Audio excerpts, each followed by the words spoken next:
veprash penale me ndjeshmëri të madhe kombëtare, por dhe që realisht i kanë sjellë demet pa llogaritshme Shqipërisë dhe shqiptarëve, buxhetit shtetit e tjera, sepse nëse i fute këtyre veprave penale, atëre prej këtyre do të nxjerrësh miliarda dollar, të cilat pastaj do t'i pasosh me sekuestrime dhe me konfiskime, dhe shqiptarët atë duan të konfiskosh këtyre parat që kanë në banka apo asetet e ndryshme që kanë, nuk kanë nevojë të futin burg. Në burg edhe vënë 2 jetë, 3 vjetë se shë i kemet i madh. Pastaj bën një jetë luksi ata se i kanë të ngritura të gjitha gjërat. Qartë. Ishte një moment, po them, mjaft interesant dihet e Komisioni Ligjeve, përplasje midis zotit Dumani edhe deputetëve të opozitës, konkretisht deputetit të Partisë së Lirisë, të zotit Meta Tedi Blushi, kur e pyeti zotin Dumani nëse e ke takuar Charles me Goni Galin. Dhe zoti Dumani në një moment të revolte pra i kthehet. Pra ishte një moment, po themi, tensioni ndryshe nga pjesa tjetër, që ishte, po them, një raportim më i ftohtë emocionalisht. Duke i thënë që keni mbushur opinionin publik me gënjeshtra, zotit Blushi. Tani, për herë të parë drejtuesi SPAK përballet drejt për drejt me një akuzë publike nga një deputet, po them. A ekziston në këndvështrimin tuaj ndonjë lidhje sekrete me ish agentin e FBI-s dhe a do duhet që të nisë një hetim i tillë nga zoti Dumani, që përfshin zotin Rama, që t'i themi gjërat. Këtu duhet bërë një dallim i madh, por që nuk e bëjnë faktikisht këtu këta politikanët tanë, edhe që janë faktikisht në përgjegjësi penale, që janë marrë, domethënë në përgjegjësi penale. Ty të atribuohen akuza konkrete. Bie fjala, i thuhet Ilir Metës që ke bërë aferën e Qes Dias dhe ke përfituar kaq. E dyta, i thuhet që ke bërë një lobim dhe je pjesë përbërëse e grupit kriminal. E treta, i thuhet që nuk justifikon shpenzimet e mëdha që ke bërë, sidomos për operacione estetike të gjithë familjes tënde, me të ardhurat që ti merr. Ku i gjen gjithë të ardhura? Ku i gjen gjithë të ardhura që mban fëmijët, domethënë në shkollat më prestigjioze edhe me çmimet jashtëzakonshme në Angli e tjera me radhë, edhe që flen hotele me 5 yje, atje janë të strehuar ata e tjera me radhë. Pra i kërkojnë këto gjëra. Në një situatë tillë, kur ti akuzohesh për këto, s'ka gjë më negative, do thoshja unë, edhe gjëja më e keqe kur ti thua, po me Gonigali, i Ramës, po ky, do me thënë bën krahasime. Ti përgjigju për këto, jep shpjegime për këto akuzat që janë në ngarkimin tënd. Pra je marrë përgjegjësi penale për një, jep shpjegim për këtë. Mos hidh tek tjetri, mos hyj te tjetri, se kjo do të thotë që me që ka bërë ai, bërë unë. Se kështu nuk ka kuptim tjetër kjo. Kurse për sa i përket problemit të çështjes me Gonigalit, këtu është bërë buje madhe. Edhe më shumë këtu flet politika, aq më keq politika e pis, do të thoshja unë, e thashë themeve, e rrugës, e asaj që hidh sa më shumë balt, se pastaja diçka do ngelet, sa do që të lahet, do ngelet prap një çik balt në fytyrë, se sa rrugët institucionale, rrugët ligjore. E shber kallëzim penal, dhe opozita ka bën një kallëzim penal për me Gonigalin, dhe SPAK-u e ka hapur hetimin e kësaj çështje. Është duke hetuar. Ka marrë me letër porosi dhe ka marrë dosjen e të dhënat nga Shtetet e Bashkuara të Amerikës, të cilat e kanë dënuar atë. Po të kishte, domethënë, një vepër penale që e shkryer në këtë vend, kushdo që të ishte autori i kryerjes së saj, SPAK është detyruar të ngrejë akuzë dhe të çojë çështjen në gjyq. Por, kur një çështje është në hetim, ti je i detyruar të presësh vendimin, se s'bën do ketë një vendim për me Gonigalin SPAK-u. Se s'bën. Vendimi është, o do ta çojë në gjyq me akt akuzë, edhe kush është përgjegjësi për atë aferë që ka ndodhur këtu në vendin ton, ose do ta pushosh çështjen, do thuash që për mungesë provash, por gjithsesi, si ta çosh në gjyq, si ta pushosh, ato palë që janë të interesuara kanë drejtën e ankimit. Bie fjala, ka bërë kallëzim opozita, personi konkret, po e pushove çështjen disi SPAK, edhe të thuash që nuk ka vepër penale këtu, atëherë ti e ke të drejtën ta çosh çështjen në gjykat. Na gjykata në apel, në apelin gjykatë lartë, në gjykatë lartë kushtetuese, deri në Strasburg. Pra i kemi mjetet ligjore. Atëherë ta mësojmë veten tonë ne këtu që nuk janë zgjidhje tryezat, nuk janë zgjidhje gazetat, nuk janë zgjidhje televizionet që hidh sa më shumë vill, edhe pastaj kur vjen problemi tek institucioni, atje ku jepet zgjidhja, atje ku merret vendimi dhe atje ku merret edhe jepet dhe dënimi, ti atje nuk vete, vetëm flet gjithandej. Mund të shohet gjitha kjo presion ndaj institucionit kur ti situash e bën gjyqin publikisht njëherë dhe pastaj çai ngelet institucionit. Po presion po të llavi, por nga ana tjetër krijon një opinion jo të drejtë ndaj institucionit, sepse nuk ja bën vetëm ti presionin, por pastaj ja bën dhe publiku, se publiku mbarset me ato që thua ti. Ngjit në publik, se ke dhe ti njerëzit e tu për krahasat e tu e tjerë. Dhe këta njerëz pastaj reagojnë, e thon Spaku, çfarë po bën me Gonigalin? Një ver ujë po bëjnë, janë të korruptuar, nuk veprojnë sepse kanë frikë në Rama ose i komandon Rama. Sikur se thonë dhe për çështje tjera të Berishës, nuk e çojnë 21 janarin sepse i të merron Berisha. Nuk e çojnë Gërdecin sepse i mbyt Berisha me klanin e tij e tjera me radhë. Pra, në situata të tilla nuk duhet ta lejojmë dhe ajo që nuk mundet, s'duhet ta lejojë është gjithmonë qëndrimet në zbatim të ligjit. Ligji është ligj. Kodi penal nuk zvendësohet na thashë themet. Kodi procedurës penale nuk zvendësohet me deklarata që bën ti për shtyp apo në media të ndryshme. Ju në fillim thatë që ka shumë dosje, ka volum të madh, po themi hetimi në SPAK dhe që një pjesë të këtyre dosjeve i zë dhe pluhuri. Zoti Dumani dje ka ngritur një alarm mjaft serioz, do të thoja unë sa i takon organizimit të prokurorisë posaçme, ku ka thënë që në vitin 2028 të paktën 11 prokurorëve të posaçëm u mbaron mandati brenda vitit. Çfarë do të thotë, çfarë do të ndodh nëse në një vit po themi supozojmë që SPAK ngelet pa prokuror? A është ky një problem realisht organizativ për të ardhur tek shqetësimi juaj dhe si mund të zgjidhet kjo?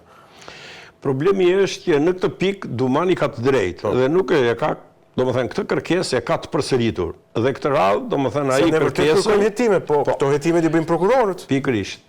Këtë radhë ai kërkesën e çoi deri në shkallën më të lartë. Edhe shkalla më e lartë është kur ti i thua Komisionit Ligjeve që ju mund të mendoni që unë e bëj një gjë të tillë për mandatin tim, se duhet të zgjas mandatin tim. Ai e zhveshi vete nga kjo, duke thënë që unë nuk do kandidoj më, çka do të thotë, bëheni këtë gjë për institucionin, bëheni këtë gjë për ata prokuror që kanë në duar dosje të një rëndësie të posaçme dhe që nëse do të ikin, atëri sa të vija i tjetri, sa të ambientohet ai me dosje tjera me radhë, do futet në kalendrat greke një vonesë e madhe dhe drejtësia vonuar është drejtësia mohuar. Kështu që në këtë aspekt kërkesa tjetër është e drejtë. Mirë po, ai insiston edhe bën këtë gjë te Komisioni i Ligjeve, e bën këtë gjë në Parlamentin e Shqipërisë. Në fakt, unë s'dua ta banalizoj, por edhe ta hiperbolizoj, por është një realitet. S'di gjë ende Kuvendi i Shqipërisë se çfarë do bëhet me mandatet e këtyre. Akoma nuk di gjë. Pse? Sepse SPAK duam apo nuk duam ta pranojmë, është strukturë që na u rekomandua fillimisht, na u dha dhe pastaj u insistua, na detyroi, na futi në rresht gjithë ligjvusit tanë, i bërin 140 bashkë dhe i futin parlament, e tha ngrini duar tani se s'kini alternativë tjetër, Shtetet e Bashkuara të Amerikës. Përjedhoi, derisa është e tillë edhe zgjatjen e mandatit që andej do na vi tani neve, do zgjatet mandati këtyre. Të gjithë janë në syt andej, po them. Po të gjithë janë syt, andej janë syt. Dhe ky është një realitet. Dhe në vendet e Bashkimit Evropian, edhe tek Bashkimi Evropian, të cilët janë dy shtyllat e forta që e mbështesin këtë strukturë të posaçme SPAK-un, që mbështesin gjykatën kundër korrupsionit dhe krimit organizuar. Dhe është domosdoshmëri shtyrja e mandateve të këtyre 11-ve, pra këta duhet ta marrin dhe një mandat tjetër 9-vjeçar, dhe unë jam i bindur që drejt kësaj do shkohet. Po do të jetë vetë zoti Dumani tek këta. Dhe zoti Dumani në rast se një gjë të tillë, domethënë, e bën nga kjo që unë thash, nisur nga kjo premis që ai do që institucioni të mos vdesi institucioni, të mos impaket puna edhe forca goditëse që ka edhe rjedha shumë e mirë pozitive që ka marrë, domethënë, kjo strukturë e bën pra për këtë gjë, atëherë Dumani duhet tërhiqet nga ajo që të mos jetë vetë. Duhet jetë dhe vetë, në rast se do të zgjatet mandati. Në të kundërt të pastaja, nëse do të tërhiqet, atëherë kjo do të thotë që Dumani realisht është i kënaqur me punën që ka bërë deri më sot, shikon që perceptimi i publikut dhe i gjithë institucioneve ndërkombëtare edhe të vendit janë pozitive për punën e tij. Unë e bëra thot detyrën e tani tërhiqet sepse është i bindur që do vejnë i prokurori apeli, edhe në prokurorinë apeli do të jetë më komod, më pak sforco, nuk do ketë të goditje që ka tani e tjera dhe bërë rehatin ai domethënë. Shikon rehatin e vet, mund të jetë kjo. Duhet të flasim pak për kodin e ri penal, përpara se të shkojmë te kodi i ri penal që u diskutua nga prokurori i përgjithshëm zoti Çela. Duhet ngelemi edhe pak tu te vimësia e mandateve, po tani te kreu i SPAK-ut. A ka pas diskutim, po themi, kush do të jetë mes 4 emrave që kanë dorëzuar kandidaturën? A është realisht problem sa bëhet vimësia e kreut të SPAK-ut? Apo nuk ka rëndësi emri? Puna vazhdon. Dosit janë po ato, pra nuk ka, po themi, një simbolik politike ndryshimi i emrit. Është zoti Beqiri apo jam unë, që rëndësi ka?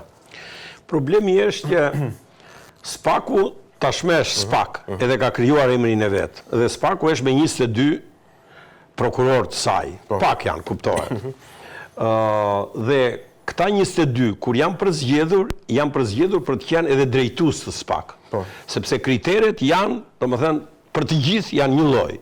Dhe ata cili do që ta vendosësh drejtues të SPAK, bëjnë. Madje, nëse do të përsëriten mandatet, atyre do të bjerë i radha thuaj se të gjithëve të jenë drejtues të SPAK. Se do vi, se ikën me 3 vjeçar, do vi, se s'bën kjo gjë. Por individi ka shumë rëndësi. Se bje fjala, në mandatin e parë të SPAK, kur qetë drejtues kraja, jo se ishte i keq, jo se ishte, domethënë, në ana profesionale e tjera. Por ka të bëjë njeriu, guximi i tij, vendosmëria e tij. Disa cilësi personale. Sa cilësi, domethënë personale që aftësit mund të kemi një lloj ne, por jam më i vendosur unë, më iniciativë kam se ty, më i guximshëm se ty e tjera. Këto janë cilësi njerëzore dhe duke qenë që Dumani këto cilësi njerëzore i kishte mbi krajën, ju e pat qa suksesi pati sukses. Ai në punën e vet. Përcaktuese për politikën. Shumë. Edhe ai e ngriti stekën sa goditi ish president, goditi ish kryeministra, goditi ministra, goditi ish ministra, goditi kryetar bashkie e tjera me radhë. Tani problemi është që nuk do të kemi kthim mbrapa. Nuk do të kemi as stagnacion, domethënë u bë kjo kaq është i ngelëm tani neve në balt, edhe të rrimë të bëjmë se hir. Po duhet një shtytje edhe më tutje, dhe tani ai që do vi duhet të dali domethënë të jetë edhe mbi Dumanin. Pse? Se e ka shtratin, i është ngritur, pra çdo gjë e ka thuajse të gatshme. Dhe në këtë aspekt ka të bëjë shumë njeriu. Prandaj dhe ne themi janë 4 kandidatura, po të tërë gishtat e dorës nuk janë një lloj. Kështu që dikush prej tyre është më i vendosur, më vendimarrës, më ekzekutiv në ato cilësit që duhet ta karakterizojnë drejtuesin e SPAK-ut. Kush do jetë nga këta? Amerikanët thonë që kanë të preferuar Klodian Brahon. Ndaj dhe thonë e thirrën dhe atje në Amerikë e tjera edhe porosit. Mundet jetë dhe ai. Nuk e shkeq. Por po t'i marrim në pikpamjen e profesionalizmit, të përvojës punës, të çështjeve që ka hetuar edhe të provave që kanë dhënë, unë do thoshja që Adnan Xheli është më i përshtatshëm dhe ai duhet ishte drejtuesi i SPAK. Qartë. Kështu që u avash edhe emrin për këtë punë. 19 dhjetori nëse do të realizohet emri juaj. Po do më thresësh, po që Adnan Xheli do më thuash që e gjete. Patjetër. Tani duhet të flasim pak për kodin e ri penal. Prokurori i përgjithshëm zoti Olsian Çela dje ka akuzuar qeverinë për ndërhyrje të rrezikshme në kodin e ri penal. Kodi është represiv dhe i panevojshëm, ka thënë zoti prokuror i përgjithshëm. Nuk mund të bëjmë sikur reformojmë drejtësinë me ndryshime sipërfaqësore. Unë dua t'ju pyes juve, a është vërtet kjo është një temë që ne do të bëjmë intervistë veç. Po me qënë se ishte raportimi në Komisionin e Ligjeve, po e përfshi, si thuash, në diskutimin tonë. Shkurtimisht për ju, a është represiv kodi i ri penal? Mënyra se si e shartuar drafti, mënyra se si po mbrohet drafti, konceptet se si do diskutohet drafti, për mendimin tim janë të gjitha të mbrapshta. Edhe kemi të bëj me një nisëm e cila kysh në fillimin e saj është e dyshimt. Ose për ta thënë troç, duket sigurisht biznes. Duket sigurisht biznes? Po.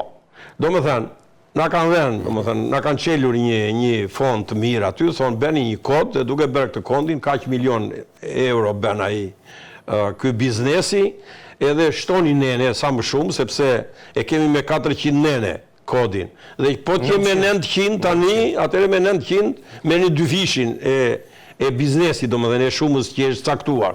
Kështu ta jep përshtypjen, po jo përshtypje kështu rrugë, po në mënyra thash se si u servir. Ne u befasuam të gjithë, sepse pam që mblodhi Ministri i Drejtësisë atje në një sallë, kishe futur plot atje, me atë rast, unë sa i pash atje, do më dhe në atë sallë njerëzit, se edha televizionet gjitha, bëra një status edhe thash, na pikpamja estetike kja nga mrekulli, se pas ka vajzat të reja, të bukura, djem të rinj e tjera. Por penalist nuk po shok këtu nuk të salë.